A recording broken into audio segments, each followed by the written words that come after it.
안녕하세요. 책한민국입니다. 오늘 소개할 책은 세로토닌 뇌 활성법. 지은이는 아리타 히데오. 1948년 도쿄에서 태어났으며 도쿄대학 의학부를 졸업했다. 임상의로 일할 때는 호흡과 뇌신경에 관한 연구를 했고 뉴욕 주립대학 의학부에서는 좌선과 세로토닌 신경의 관계에 관한 연구를, 츠쿠바 대학에서는 뇌신경에 관한 기초 연구를 했다. 1996년부터 도호대학 의학부 교수로 재직하며 호흡법이 심신해주는 효과를 검증하는 작업을 하고 있다. 우리 뇌에는 몸과 마음을 건강하게 하는 신경세포가 존재한다. 바로 세로토닌 신경이다. 세로토닌 신경은 햇빛과 의식적인 리듬 운동에 의해 활성화된다. 인류가 지금과 같은 문명의 이기를 누리기 이전에는 이 두 가지 활성화 조건을 충족하는데 전혀 어려움이 없었다. 농사일이나 사냥에는 햇빛과 신체 활동이 반드시 따르기 때문에 자연스럽게 세로토닌 신경이 활성화되어 몸과 마음에 활기가 생겼다.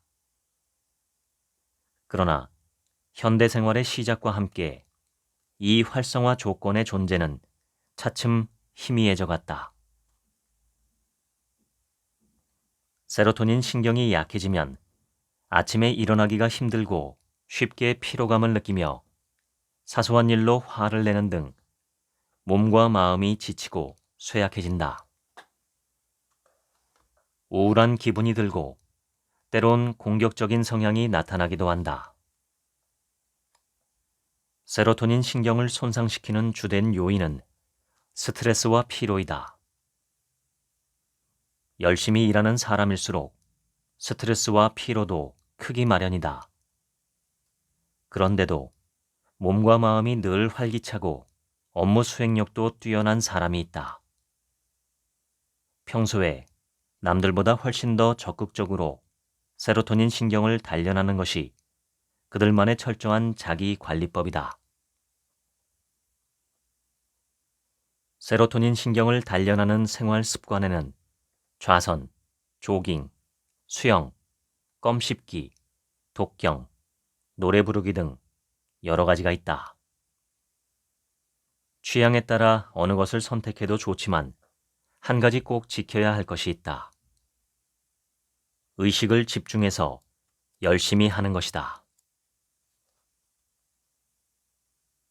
어떤 야구 선수는 시합에 나가기 전에 잠시 좌선이나 명상을 한다고 한다. 회의나 방송이 시작되기 전에 좌선을 한다는 정치인이나 연예인 이야기도 들은 적이 있다. 좌선과 명상은 세로토닌 신경을 활성화하는 매우 효과적인 방법이다. 평소에 습관처럼 세로토닌 신경을 활성화하는 사람들은 매사에 열심이고 늘 활기차며 두뇌 회전도 빠르다. 밝고 생기 있는 표정과 바른 자세로 시원시원한 인상을 준다. 그들에게 또 다른 중요한 특징이 있다. 자신의 감정을 다스릴 줄 아는 것이다. 스님들은 대개 건강하고 장수한다. 그 이유는 스님들의 생활 습관에서 찾을 수 있다. 스님들은 해가 뜨기 전에 일어나 좌선이나 독경으로 하루를 시작한다. 아침 일찍 일어나는 것이나 좌선, 독경 모두 세로토닌 신경을 활성화하는 효과적인 방법이다. 특히 좌선과 독경은 호흡을 이용한 리듬 운동에 해당한다. 좌선은 소리를 내지 않고 하는 호흡법이고 독경은 소리를 내서 하는 호흡법이다. 스님들의 생활은 세로토닌 신경을 활성화하는 데 꼭 필요한 햇빛과 리듬 운동을 갖추고 있다. 세로토닌은 뇌 속의 신경 전달 물질이다. 신경 전달 물질은 뇌의 신경세포 사이에서 정보를 전달하는 일을 한다. 대표적인 신경 전달 물질에는 도파민, 세로토닌, 노르아드레날린 등이 있다. 이들 신경 전달 물질을 합성하고 방출하는 신경세포를 각각 도파민 신경, 세로토닌 신경, 노르아드레날린 신경이라고 한다. 이들은 서로 다른 일을 한다. 도파민 신경은 도파민만 방출하고 세로토닌 신경은 세로토닌만 방출한다. 마찬가지로 도파민만 또는 세로토닌만 받아들이는 특이성을 지닌 신경세포가 있다. 이를 수용체라고 한다. 신경 전달 물질과 그것을 받아들이는 수용체가 결합하면 작동 상태가 되어 그 신경 전달 물질이 작용하게 된다. 세로토닌 신경세포가 자극을 받아 흥분하면 그 정보는 신경세포 안에서 임펄스라는 전기 신호를 이용해 전도된다. 시냅스란 신경세포와 신경세포 사이의 접속 부위를 말한다. 시냅스 틈으로 분비된 세로토닌을 다른 신경세포의 수용체가 받아들이면 흥분, 즉 정보가 전달된 것이다. 세로토닌 신경은 제 스스로를 점검하는 장치를 갖추고 있다. 이를 세로토닌 자기 수용체라고 한다. 세로토닌 자기 수용체는 세로토닌이 지나치게 늘어나 과잉 작용하는 일이 없도록 제어하는 일을 한다. 도파민과 달리 세로토닌에는 이 같은 자기 억제 회로가 있기 때문에 과다 분비되어 부작용을 일으키거나 하지 않는다. 바로 이 점이 세로토닌의 중요한 성질이다. 세로토닌 신경은 뇌간 한가운데에 봉선핵에만 있다. 대신 뇌 전체로 축색을 보낸다. 우리 뇌에는 약 1000억 개의 신경세포가 있는데 봉선핵에 있는 세로토닌 신경세포의 수는 수만 개에 불과하다. 그러나 한 개의 세로토닌 신경세포에서 수만 개의 축색이 나와 대뇌 피질을 비롯해 감정이나 기억과 밀접한 관계가 있는 변연계, 생존과 직접 관련된 시상 하부와 뇌간, 소뇌, 척수 등 뇌의 대부분의 영역에 이르고 있다. 세로토닌 신경이 나무라면 축색은 덩굴에 해당한다. 그 덩굴이 뇌 전체로 뻗어 세로토닌을 분비하므로 각성 시에는 뇌의 넓은 범위에 걸쳐 세로토닌이 작용하게 된다. 깨어있는 동안 우리 뇌에서는 세로토닌의 농도가 일정하게 유지된다. 자율신경은 내장과 혈관, 호흡 등을 제어하여 신체 기능을 정상으로 유지하는 신경군이다. 이름 그대로 독자적으로 작용하므로 내 의지대로 조절할 수가 없다. 자율신경은 주로 깨어있을 때 작용하는 교감신경과 주로 자고 있을 때 작용하는 부교감신경으로 이루어져 있다. 세로토닌은 자율신경의 균형을 바로잡는 역할도 한다. 각성을 유발하고 교감신경에 작용하여 혈압과 호흡 활동을 촉진한다. 세로토닌은 신체 기능을 흥분 수준까지 끌어올리는 것이 아니라 적당히 활동적인 상태로 만든다. 이것도 세로토닌의 중요한 특징이다. 아침에 세로토닌 신경을 활성화하면 신체 기능이 활동 수준으로 높아지기 때문에 하루를 순조롭게 시작할 수 있다. 그러나 세로토닌 신경이 약해져 있으면 그 반대 현상이 나타난다. 잠자리에서 일어나기 힘들고 무기력해지며 사고력도 떨어진다. 신체 기능이 활동 수준에 이르지 못했기 때문이다. 세로토닌 신경이 활성화된 사람들은 표정에 생기가 돌고 자세도 반듯하여 누가 봐도 기분이 좋다. 그 이유는 세로토닌 신경이 항중력근에 영향을 미치기 때문이다. 항중력근은 중력에 대항하여 자세를 유지하기 위해 기능하는 근육이다. 중력의 지배를 받고 사는 우리에게는 매우 중요한 존재이다. 목, 등뼈 주위, 하지, 눈꺼풀과 안면의 근육들이 모두 항중력근이다.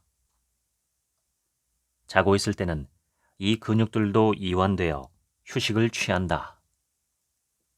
그래서 잘 때는 얼굴에도 힘이 빠져 탄력이 없어진다. 그러나 일어나 활동할 때는 다시 항중력근의 기능으로 자세가 유지되고 얼굴에 생기가 돌며 표정도 확실해진다. 내 연구실에서 이런 실험을 했다. 피실험자에게 껌을 씹게 하고 그동안 무작위로 통증을 주었다. 껌을 씹는 것은 리듬 운동의 하나이고 리듬 운동은 세로토닌 신경을 활성화하는 효과가 있다. 실험 결과 혈액 중의 세로토닌 농도가 증가함에 따라 통증 자극에 대한 반사가 줄어드는 것으로 나타났다. 세로토닌 신경이 활성화된다고 해서 통증 자체가 사라지는 것은 아니지만 통증에 대한 감각이 약해지기 때문에 진통 효과를 얻을 수 있다. 반대로 세로토닌 신경의 작용이 약하면 사소한 통증에도 민감하게 반응한다.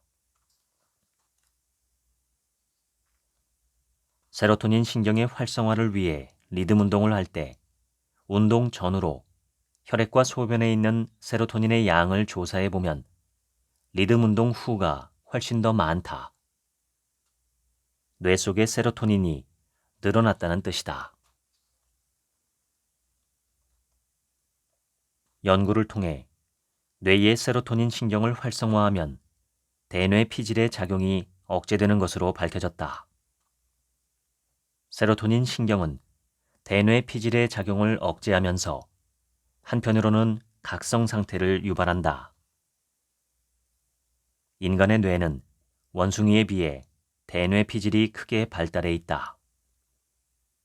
대뇌 피질은 지각, 언어, 판단, 인지 등을 주관하는 부분이다. 이런 중요한 곳이 억제되면 혹시 뇌 기능에 문제가 생기지 않을까 염려하는 사람도 있을 것이다. 대뇌 피질은 언어나 지식, 사회 규범 가치, 지금까지 습득한 것을 축적해두는 매우 중요한 부위이다. 그러나 한편으로는 언어나 개념이 밀집돼 있기 때문에 고민이나 불안, 근심의 근원이 되기도 한다. 세로토닌 신경을 활성화해서 대뇌 피질의 작용을 억제하면 적당히 스트레스가 줄어들기 때문에 몸과 마음이 편안해진다. 각성 상태로 사고하고 대화하면서도 스트레스로부터는 자유로운 그야말로 이상적인 심리 상태에 이르게 된다. 세로토닌, 도파민, 노르아드레날린은 마음의 작용과 크게 관련이 있다. 그래서 나는 이 물질들을 빛의 삼원색에 비유하여 마음의 삼원색이라고 부른다. 원색이라는 표현을 쓴 것은 원색을 혼합하면 다른 모든 색을 만들 수 있듯이 이 세 가지 물질을 조합하면 인간이 느끼는 다양한 감정 상태를 나타낼 수 있기 때문이다. 인간이 가진 감정의 기본은 쾌감과 불쾌감이다. 쾌감은 도파민의 작용으로 불쾌감은 노르아드레날린의 작용으로 일어난다.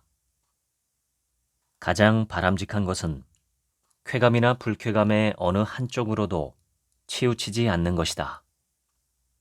다시 말해, 세로토닌 신경이 활성화된 안정된 상태이다.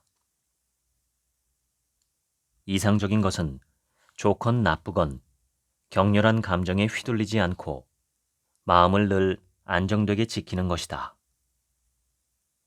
세로토닌 신경이 활성화되면 모든 일을 평상심으로 바라볼 수 있게 된다. 이처럼 어느 한쪽으로 치우치지 않는 감정의 상태는 불교에서 말하는 중도와 유사하다. 6년에 걸친 많은 고행에도 깨달음을 얻지 못했던 석가모니가 마침내 얻은 것도 바로 이 중도의 가르침이었다. 고와 락, 유와 무의 극단을 떠나 현상을 있는 그대로 직관하는 마음 상태로 바른 수행을 하는 것이다. 평소에 세로토닌 신경을 활성화하면 우리 같은 보통 사람들도 특별한 수행 없이 이 중도에 가까운 마음 상태, 즉 평상심을 유지하며 살 수 있다. 세로토닌 신경이 활성화된 상태의 뇌를 만들려면 두 가지가 필요하다. 하나는 햇빛이고 다른 하나는 복근 호흡을 포함한 리듬 운동이다. 특히 아침에는 밖에 나가 햇빛을 받는 것이 좋다. 여기에 걷기나 가볍게 달리기 등의 리듬 운동을 추가하면 세로토닌 신경이 활성화된다. 중요한 것은 이런 생활이 습관이 되어야 하는 점이다. 일주일에 2~3번만 해서는 효과가 없다. 매일같이 해야 의식하지 않더라도 세로토닌 신경이 활성화될 수 있다. 햇빛은 세로토닌 신경의 활성화에 반드시 필요하다. 우리 눈의 망막을 통해 빛이 들어오면 그 신호가 뇌의 봉선핵에 있는 세로토닌 신경에 직접 작용하여 흥분시킨다. 빛이 각성 효과를 일으키는 것도 이 때문이다. 빛만 있다고 세로토닌 신경이 활성화되는 것은 아니다. 중요한 것은 빛의 밝기다.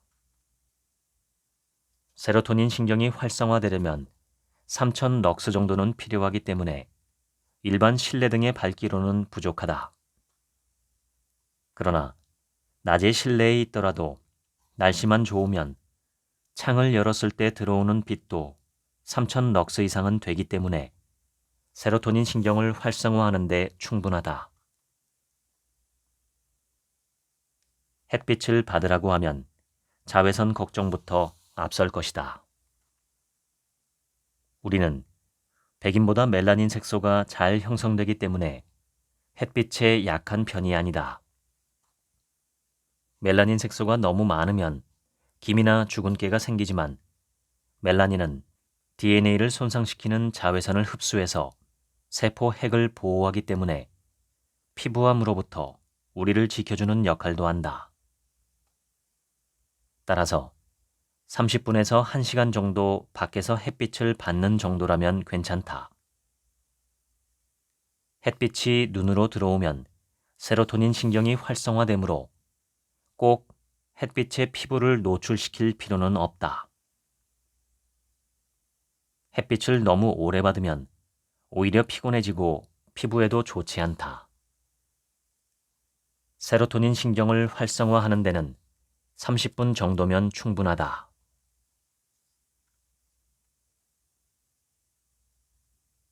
리듬 운동이라고 해서 특정 운동을 가리키는 것은 아니다. 몸을 규칙적으로 움직일 수 있으면 모두 리듬 운동이 된다. 호흡, 씹기도 모두 리듬 운동이 될 수 있다.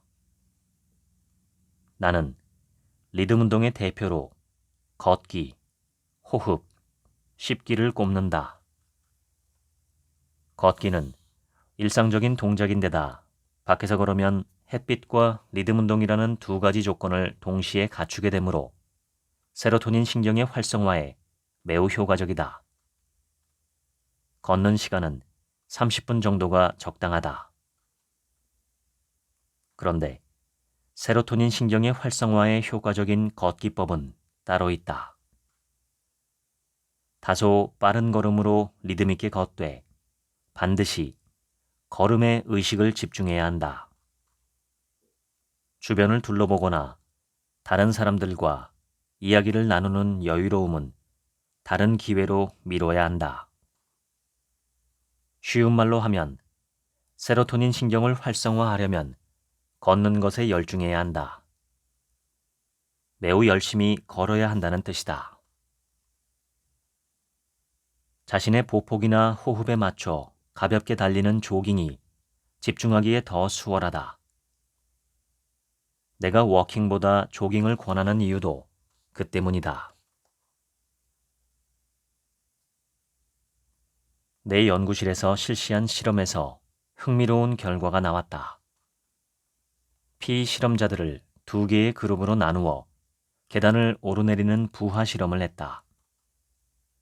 한쪽은 자신의 동작에 집중하게 하고 다른 한쪽은 옆 사람과 대화를 나누며 자유롭게 하게 했다. 두 그룹은 같은 운동을 같은 양식 했는데도 세로토닌 신경의 활성화 수준에서는 명확한 차이가 났다.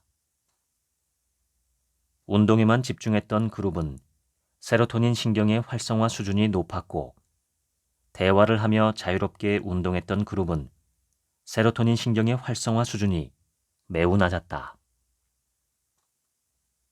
운동의 종류나 양이 같아도 동작에 열중하느냐의 여부에 따라 세로토닌 신경의 활성화에 큰 차이가 나는 것이다. 오직 걷는 것에 집중하지 않으면 세로토닌 신경을 활성화하는 효과가 적다. 다른 사람과 함께 걷더라도 대화 없이 각자 자신의 걸음에 의식을 집중해야 한다. 리듬 운동뿐 아니라 지금 자신이 하고 있는 것에 집중하는 것은 세로토닌 신경을 활성화하는 데 매우 중요한 조건이다. 내 연구실에서 이런 실험도 했다. 학생과 경륜 선수에게 실내 자전거를 타게 했다. 자전거 타기도 리듬 운동의 하나이다. 자전거 타기를 마친 후 세로토닌의 분비량을 측정했더니 학생은 세로토닌의 양이 늘었지만 경륜 선수는 그렇지 않았다. 매일 자전거를 타는 경륜 선수는 다리 근육이 강하기 때문에 실험에서 주어진 정도의 부하는 전혀 부담이 되지 않았다. 반면 학생은 아주 열심히 페달을 밟아야 했다. 그 결과 운동에 의한 에너지 대사량은 같지만 세로토닌 신경의 활성화에는 전혀 다른 효과가 나타났다. 그래서 이번엔 경륜 선수들이 평소에 훈련하는 수준까지 부하를 올려 실험했더니 세로토닌 분비량이 증가했다. 걷는 것에 익숙해지고 걸음걸이도 빨라졌으면 다른 것에 신경 쓰이지 않을 만큼 조금씩 속도를 높여간다. 세로토닌 신경의 활성화를 위해 운동에 집중할 수 있도록 운동 강도를 조절해 조금씩 높여가면 된다. 세로토닌 신경을 활성화할 수 있는 간편한 리듬 운동이 있다. 씹는 것이다. 열심히 씹으면 세로토닌 신경이 활성화된다. 아침밥을 먹을 때도 씹는 것을 의식하며 열심히 씹어야 한다. 껌을 5분 정도 씹는 것도 좋다. 아침 식사를 하지 않는 사람은 아침에 200회쯤 껌을 씹으면 상쾌하게 잠을 깰 것이다. 요즘 아이들이나 젊은이들은 턱이 왜소한 편이다. 얼굴은 자그마해서 겉보기에 좋지만 턱이 작아서 치아를 모두 수용할 수 없는 경우가 많다. 치아 교정을 하는 사람이 늘어나는 것은 치아 건강에 대한 의식 수준이 높아진 탓도 있겠지만 더 큰 원인은 아이들의 턱이 제대로 발달하지 않은 데 있다. 사소한 일에 쉽게 화를 내고 공격적이거나 문제 행동을 일으키는 아이들은 씹는 힘, 즉 저장력이 매우 약하다고 한다. 세로토닌 신경이 약하면 항중력근에 대한 자극이 부족해져서 씹는 힘도 약해진다. 바꿔 말하면 음식을 먹을 때 잘 씹지 못하는 것은 세로토닌 신경이 약해졌다는 신호이다.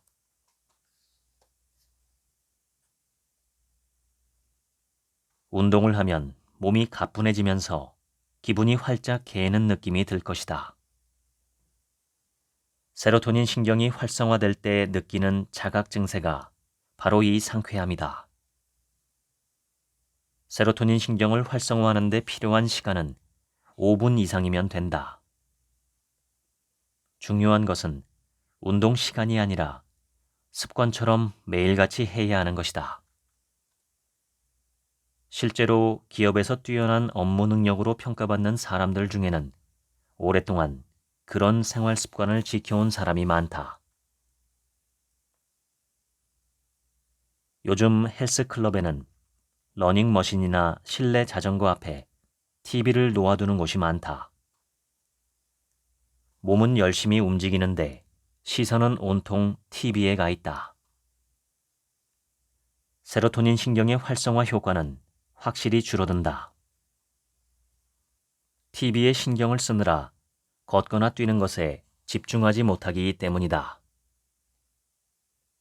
실내에서 운동을 할 때는 이 점에 꼭 주의해야 한다.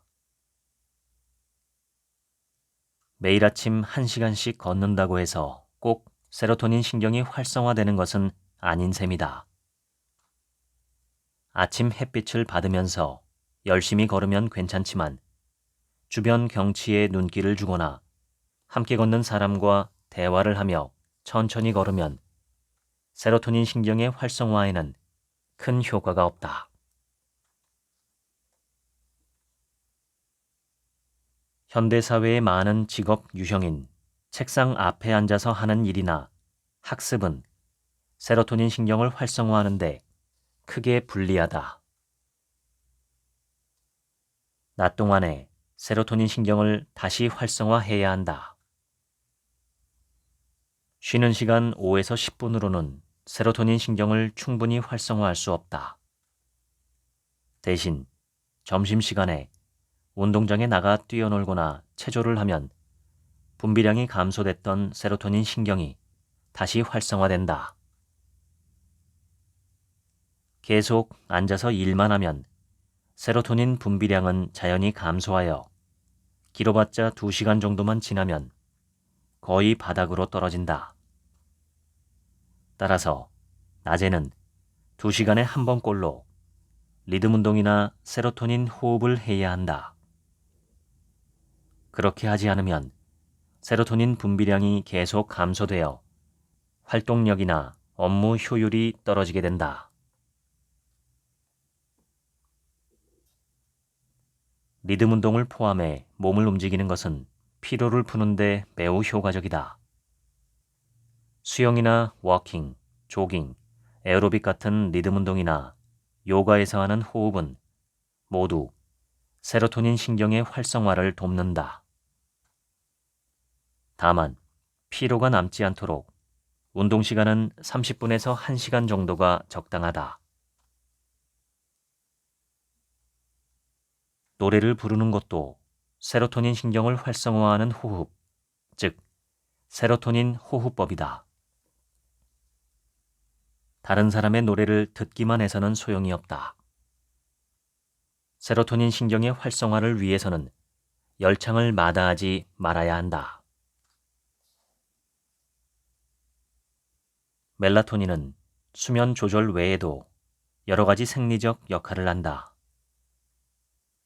면역 체계를 증강하고 이를 통해 노화를 막으며 심혈관계를 보호하고 성장 호르몬의 생성을 자극한다. 멜라토닌의 노화 방지 효과가 알려지면서 미국에서는 멜라토닌이 건강기능식품으로 판매되고 있다. 그러나 부작용을 감수하면서까지 멜라토닌 제제를 복용할 필요는 없다. 낮에 세로토닌 신경을 활성화하면 멜라토닌의 분비를 촉진할 수 있다. 인간의 생명 활동에는 산소가 반드시 필요하다. 산소를 이용해 포도당이라는 연료를 연소시켜 얻는 에너지로 살아가기 때문이다. 그 과정에서 불가피하게 활성산소가 발생한다. 무언가를 불로 태우면 연기나 가스, 재가 생기는 것과 마찬가지이다. 활성산소가 단백질과 결합하면 단백질이 산화되고 변성된다. 세포막과 결합하면 세포막이 딱딱해지며 DNA와 결합하면 DNA가 손상되거나 파괴된다. 활성산소는 뇌뿐만 아니라 혈관이나 심장 같은 다양한 장기와 근육에도 쌓인다. 치매도 활성산소와 무관하지 않다. 활성산소를 제거하면 여러 가지 질병을 막을 수 있다. 멜라토닌이 활성산소를 제거한다. 멜라토닌이 주목받는 이유 중에 하나가 바로 이 때문이다. 밤에 멜라토닌이 충분히 분비되고 숙면을 취하면 낮 동안 쌓였던 활성산소가 밤마다 제거된다. 멜라토닌은 어두운 밤에 눈을 감아 빛을 차단해야 분비된다. 잠을 자야 하는 밤에 깨어서 불을 환하게 밝히고 활동하면 멜라토닌은 분비되지 않는다. 이런 점에서 밤에 잠자지 않고 일하는 것은 수면의 질뿐만 아니라 노화 방지 면에서도 결코 이로울 것이 없다. 그래서 밤에 일하는 사람들은 빨리 늙는다고들 한다. 계속 밤낮이 바뀐 생활을 하는 것은 매일 시차 증후군을 겪는 것과 다를 바가 없다. 직업의 성격상 야간 생활을 감수해야 하는 특별한 경우가 아니라면 건강을 위해서라도 아침형 생활로 바꾸는 것이 바람직하다.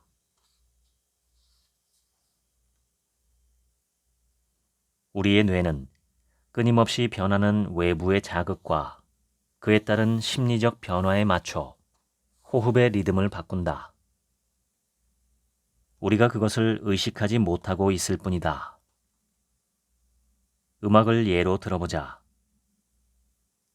정적인 멜로디의 바흐의 연주곡과 가슴을 고동치게 하는 북소리에 뇌는 다르게 반응한다. 바흐의 연주곡을 들을 때는 호흡이 매우 느려지고 북소리를 들을 때는 호흡이 매우 빨라진다. 깜짝 놀라거나 벼랑간 주의를 돌려 무언가에 집중했을 때는 순간적으로 호흡이 멈추기도 한다. 말 그대로 숨이 멎는 듯한 상태가 되는 것이다. 어떤 일에 의식을 집중할 때도 흔히 숨을 멈추게 된다. 바늘 귀에 실을 꽂을 때를 생각해보자. 짧은 순간이지만 실이 바늘 귀를 통과할 때까지 나도 모르게 숨을 멈추고 있다. 결과적으로 숨이 잠시 멎게 된다. 반대로 흥분되었던 것이 가라앉거나 어떤 일에 안심했을 때 혹은 휴식을 취할 때는 휴 하고 숨을 내쉬게 된다. 업무나 학습에 몰두할 때는 바늘귀에 실을 꽂을 때와 마찬가지로 호흡을 멈추는 긴장 상태가 지속된다. 숨을 쉬더라도 무의식 중에 자꾸 호흡을 억제하게 된다. 다시 말해 숨을 멈추는 상태가 되풀이 되는 것이다. 감정이나 심리적인 변화는 고스란히 호흡으로 나타난다. 그렇다면 호흡을 조절해서 기분을 바꾸는 것도 가능하지 않을까? 실제로 석가모니는 좌선을 통해 호흡으로 마음을 다스리는 최고의 경지에 이르렀다. 우리가 석가모니와 똑같이 좌선을 하거나 장시간 호흡에 집중할 필요는 없다. 30분 정도면 충분하다. 그렇게 하면 대뇌 활동의 변화를 일으켜 감정이나 기분을 바꿀 수 있다. 세로토닌 신경을 활성화하는 데 효과적인 호흡은 복근 호흡이다. 호흡할 때 복근을 사용하는 것. 이것이 세로토닌 신경을 활성화하는 호흡법의 핵심이다. 가장 쉽게 할 수 있는 방법은 노래를 부르거나 글 따위를 소리내어 읽는 것이다. 걷거나 가볍게 달릴 때 날숨을 의식하면 리듬 운동과 복근 호흡을 동시에 할 수 있어 세로토닌 신경의 활성화에 매우 효과적이다. 세로토닌 신경을 활성화하는 데 가장 효과적인 호흡은 단전 호흡이다. 석가모니가 좌선으로 깨달음을 얻었을 때도 단전 호흡을 했다. 단전이란 일반적으로 배꼽 아래 10cm 되는 곳을 이르는 말로 기가 집중한다고 하는 곳이다. 먼저 아랫배의 근육을 의식적으로 수축시키면서 천천히 숨을 내쉰다. 거의 다 내쉬었을 즈음에 항문을 조인다. 숨을 끝까지 뱉어내고 조였던 항문을 풀면서 복근에 주었던 힘을 빼면 자연히 숨을 들이쉬게 된다. 이때 아랫배부터 부풀도록 해야 한다. 숨을 내쉬기 시작하면 윗배가 수축하지만 복근을 의식하면서 숨을 길게 내쉬어 끝까지 다 뱉어내면 아랫배도 수축한다. 숨을 다 뱉었을 때 항문을 조인다. 조였던 항문을 풀면 자연히 들숨이 시작되어 아랫배가 부푼다. 이 호흡법에 익숙해지면 차츰 윗배는 그대로 있고 아랫배만 움직이게 된다. 중요한 것은 날숨을 들숨보다 2배 정도 길게 해야 하는 점이다. 처음에는 천천히 10가지 셀 만큼 느리게 숨을 내쉬어 끝까지 뱉어낸다. 숨을 내쉬는 시간을 조금씩 늘려간다. 단전호흡에 익숙해지려면 매일 해도 석 달은 필요하다. 스님들은 보통 좌선을 하면서 향 한 개비가 다 타는 동안, 즉 약 30분 정도 이 호흡을 계속한다. 이 정도가 되려면 3년이나 걸리지만 세로토닌 신경을 늘 활성화된 상태로 유지할 수가 있다. 세로토닌 신경을 활성화하는 호흡, 즉 세로토닌 호흡에서 무엇보다 중요한 것은 숨을 내쉬는 것을 의식해서 하는 것이다. 단전호흡에서는 10가지 세면서 숨을 들이쉬고 그 2배인 20가지 세면서 숨을 내쉬어야 한다는 사람도 있지만 시간에 너무 신경 쓸 필요는 없다. 숨을 내쉴 때 되도록 길게 뱉어내고 숨을 들이쉴 때는 평소보다 천천히 하는 것을 염두에 두면 된다. 단전호흡 대신 명상호흡을 해도 괜찮다. 명상의 기본은 호흡에 있다고 한다. 명상에서도 처음에는 의식적으로 날숨에 집중하는데 이는 자율적인 호흡이 아닌 복근 호흡이다. 중요한 것은 들숨은 반드시 코를 사용해야 하는 점이다. 자세에 너무 신경 쓸 필요는 없다. 좌선 호흡의 효과를 얻는 가장 간단한 방법은 목소리를 내는 것이다. 스님들 중에는 매일 아침 좌선보다 독경을 하는 분이 더 많은 듯하다. 나무아미 타불이 아니더라도 마음을 모아 같은 글귀를 여러 번 소리내어 말하면 좋다.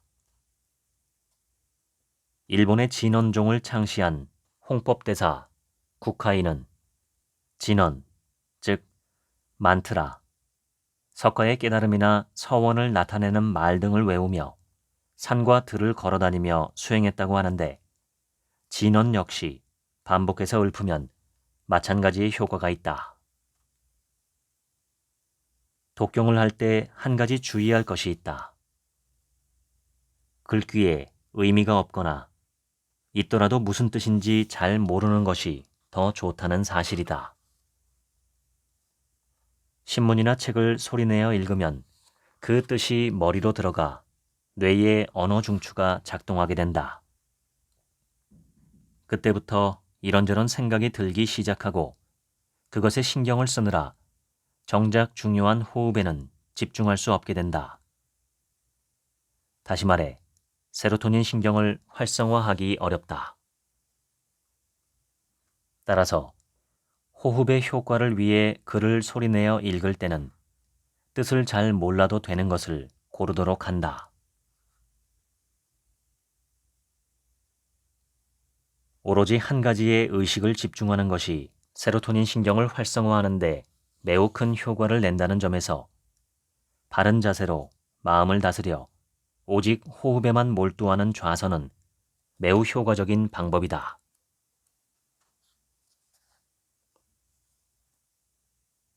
세로토닌 신경이 약해지면 우선 아침에 일어나는 것이 힘들어진다.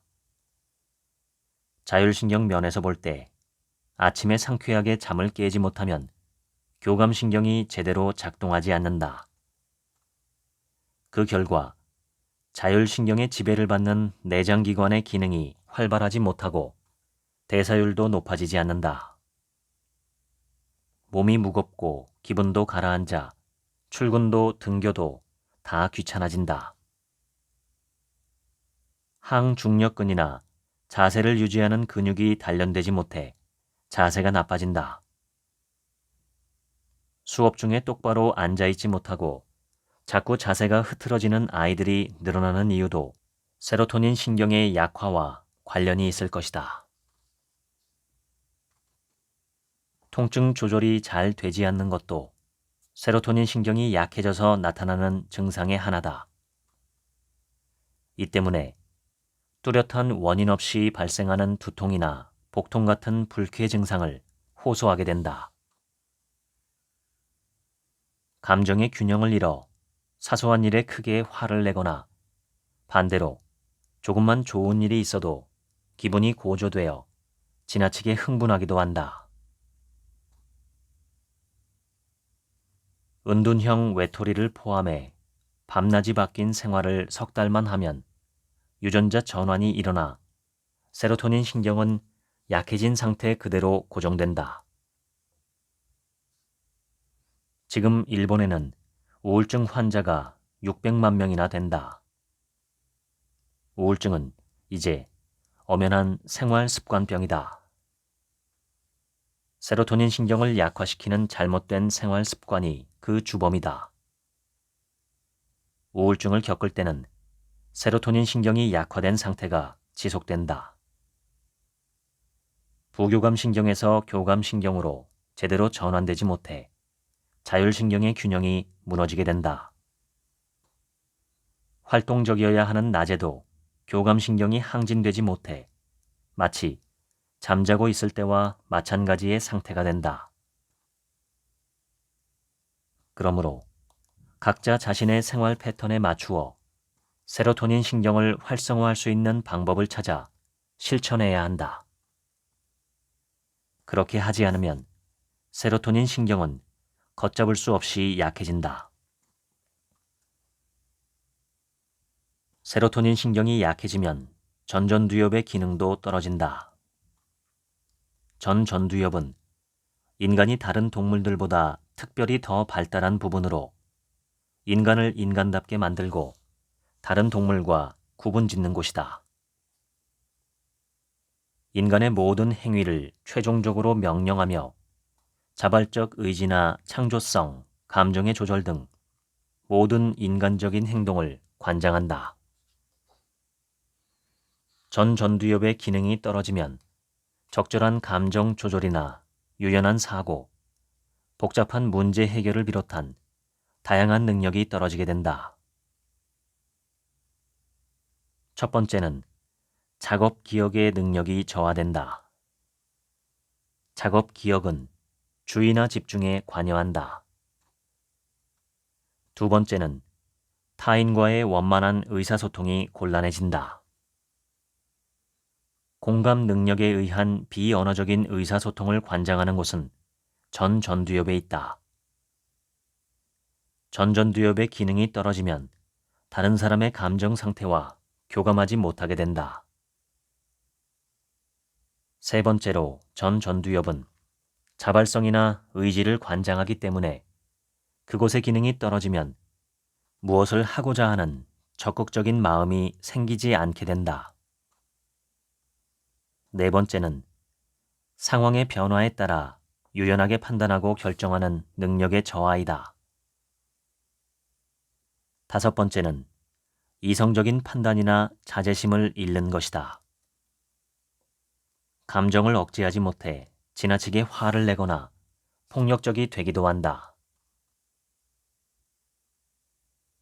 세로토닌 신경의 약화는 5가지 증상 모두와 관련이 있다. 자살한 사람 중에는 평소에 진지하고 성실한 사람이 많다고 하는 이유도 그들이 평소의 모든 문제를 너무 직접적으로 받아들이기 때문이 아닐까 싶다. 우울증은 자살의 큰 원인이기도 하다.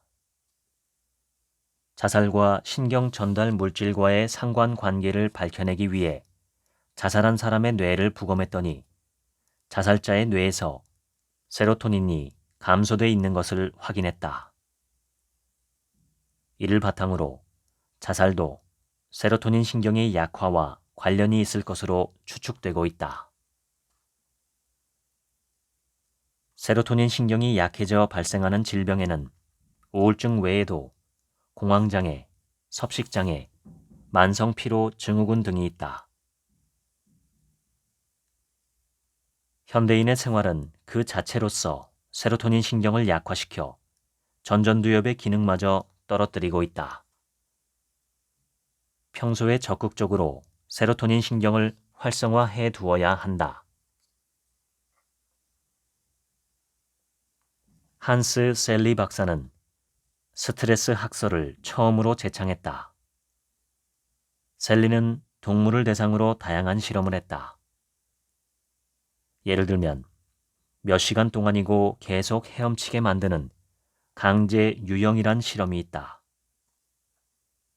육체적으로뿐만 아니라 공포감까지 더해지기 때문에 극심한 스트레스를 느끼게 된다.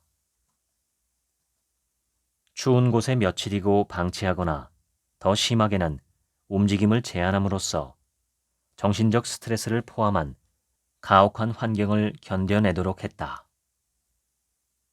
그 결과 놀라운 사실이 밝혀졌다. 스트레스의 종류와 상관없이 뇌와 신체에 동일한 현상이 나타난 것이다. 특히 다음의 3가지 생체 반응이 두드러진다. 첫째, 위궤양이 생긴다. 둘째, 면역 기능이 떨어진다. 셋째, 스트레스 호르몬으로 불리는 부신피질 호르몬이 다량으로 계속 분비된다. 이 현상은 세로토닌과 관련이 있다. 장시간 헤엄을 치거나 달려야 하는 운동은 육체적인 피로 외에 스트레스도 함께 유발한다. 세로토닌 신경을 활성화할 목적으로 운동을 할 때는 기분 좋을 정도의 적당한 수준을 유지해야 한다.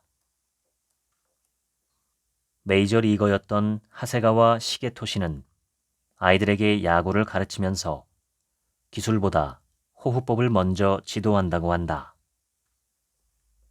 경기 전에 숨을 길게 내쉬는 호흡을 하면 성적도 좋아진다고 한다.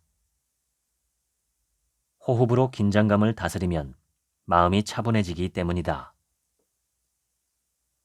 세계적인 지휘자 카라얀도 무대에 오르기 전에 요가를 했다고 한다. 리듬 운동이나 그 밖의 다른 방법도 좋지만 가장 간편한 것은 세로토닌 호흡이다. 연설이건 시합이건 시작 30분 전부터 하는 것이 효과적이다. 긴장감이 최고조에 이르렀을 때는 의식적으로 날숨을 길게 하는 복근 호흡을 여러 차례 한다. 세로토닌 신경이 약해져 있으면 감정이나 충동 성향을 제대로 조절하지 못한다. 타인과의 의사소통 과정에서 스트레스를 느꼈을 때 곧바로 상대에게 불같이 화를 내서 그 상황을 해결하려는 것은 일종의 충동적 분노이다.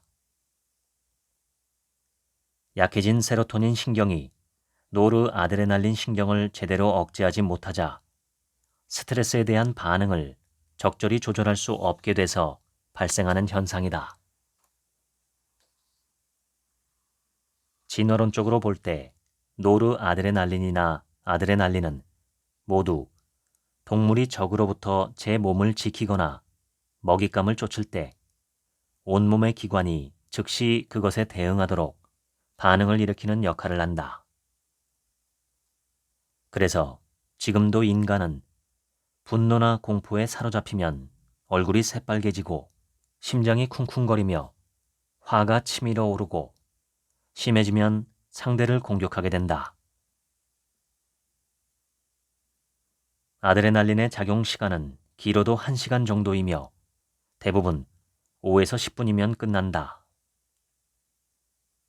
세로토닌 신경이 활성화되면 신속하게 평상심을 회복할 수 있으므로 혹여 노르아드레날린 신경이 작용하거나 혈액 속의 아드레날린 농도가 증가해도 분노나 공포, 불안 등의 감정을 재빨리 억제할 수 있다.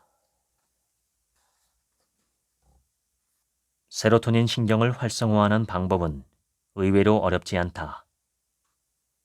습관으로 삼아 매일 꾸준히 실천하여 세로토닌 활성 뇌를 만들고 오래오래 건강한 모습으로 활기찬 삶을 살기 바란다. 지금까지 세로토닌 뇌 활성법 읽어드렸습니다. 지금부터는 제 얘기입니다. 이 책의 저자가 주장하는 세로토닌 활성화 방법의 핵심은 3가지입니다. 첫 번째는 하루에 30분 정도는 햇빛을 받아야 한다는 것입니다. 특히 아침에 말이죠. 두 번째는 리듬 운동을 하라는 것입니다. 마지막으로 3번째는 운동을 할 때 머릿속으로 딴 생각을 하거나 타인과 대화를 주고받지 말고 운동 자체에 집중하라는 것입니다. 운동을 하시는 분들은 아마도 운동할 때 운동 부위인 근육에 집중하라는 말을 들어보셨을 겁니다. 예를 들어 가슴 운동을 할 때 머릿속으로 딴 생각을 하지 말고 의식을 가슴 근육에 집중하라는 이야기입니다. 그럴 때 훨씬 더 효과적으로 운동을 할 수 있다고 하죠. 언뜻 생각하면 말이 안 되는 것 같기도 합니다. 의식을 집중하든 안 하든 몸은 똑같은 부하를 받으며 힘을 내고 있는데 의식을 집중하면 효과가 더 높다는 말이니까요. 하지만 우리의 몸과 정신은 분리할 수 없는 하나처럼 연결되어 있다는 점을 감안하면 말이 됩니다. 우리는 흔히 몸은 몸대로 움직이면서 정신은 정신대로 여기저기 배회하는 경우가 많습니다. 딴 생각 혹은 잡념이죠. 딴 생각을 하면서도 몸은 몸대로 다른 일을 할 수 있다는 것이 놀랍지만 그러다가 실수가 발생합니다. 몸과 정신을 일치시키는 것. 그것이 아마도 우리가 지금 현재에 존재하는 방법 중에 하나가 아닐까 싶습니다.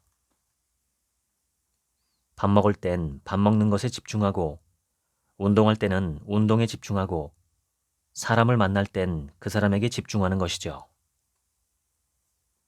사실 저도 이것을 참 잘 못합니다. 저 혼자 밥을 먹을 땐 스마트폰으로 뉴스를 보는 것이 꿀맛입니다. 집에서 운동할 땐 항상 영상 편집 작업을 동시에 합니다. 저는 제 휴대전화로 녹음한 음성 파일을 컴퓨터에 있는 편집 프로그램으로 플레이를 해놓고 귀로는 오디오를 들으며 몸으로는 운동을 하는 것이죠. 오늘 소개한 이 책에 따르면 이런 방법은 운동으로 인한 세로토닌 증가 효과를 저해하는 좋지 않은 방법입니다. 저로서는 시간 절약을 할 수 있는 아주 좋은 방법이었지만요. 100세 이상 장수 노인들을 연구한 자료를 보면 그들의 공통점 중 하나가 평균적인 사람보다 신체 활동이 많다는 것입니다. 여기서 신체 활동은 운동도 포함되지만 운동보다는 일상생활에서의 사소한 움직임이 더 많습니다. 장수 노인들은 편안하게 누워서 쉬거나 꼼짝하지 않고 움직이지 않는 그런 상태를 선호하지 않습니다. 항상 몸을 움직여서 청소를 하거나 시장을 돌아다니거나 등등 자신이 할 수 있는 활동을 끊임없이 하는 경향이 강하죠. 동물과 달리 인간은 대단히 활동적인 생명체입니다. 동물들은 사냥이나 짝짓기를 제외하면 별다른 활동을 하지 않고 인간보다 훨씬 더 긴 시간 동안 휴식을 취합니다. 그런 점에서 보면 인간의 신체는 상당히 정교하고 내구성이 강한 활동력을 갖고 있습니다. 어쩌면 그것이 동물과 달리 인간이 수많은 질병에 시달리는 원인인지도 모르죠.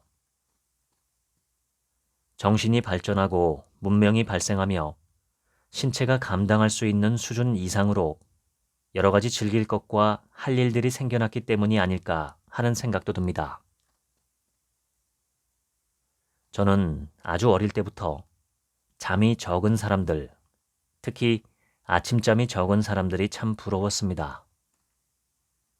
저도 그들처럼 잠을 적게 자고 싶었죠. 시간도 아끼고 그게 왠지 더 유능해 보였기 때문입니다.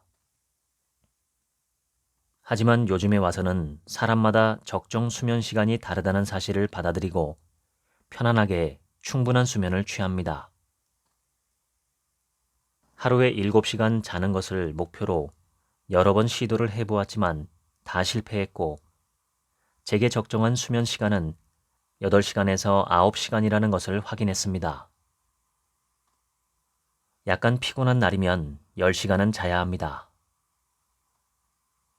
예전엔 남들보다 긴 수면 시간 때문에 왠지 제가 뒤처지는 것 같고 게으른 것 같아서 마음이 불편했는데 지금은 편안합니다. 수면 시간의 길고 짧음이 한 사람의 유능함이나 무능함 혹은 도덕성이나 부도덕함을 판별하는 기준이 될 수 없다는 것을 진심으로 인정했기 때문입니다.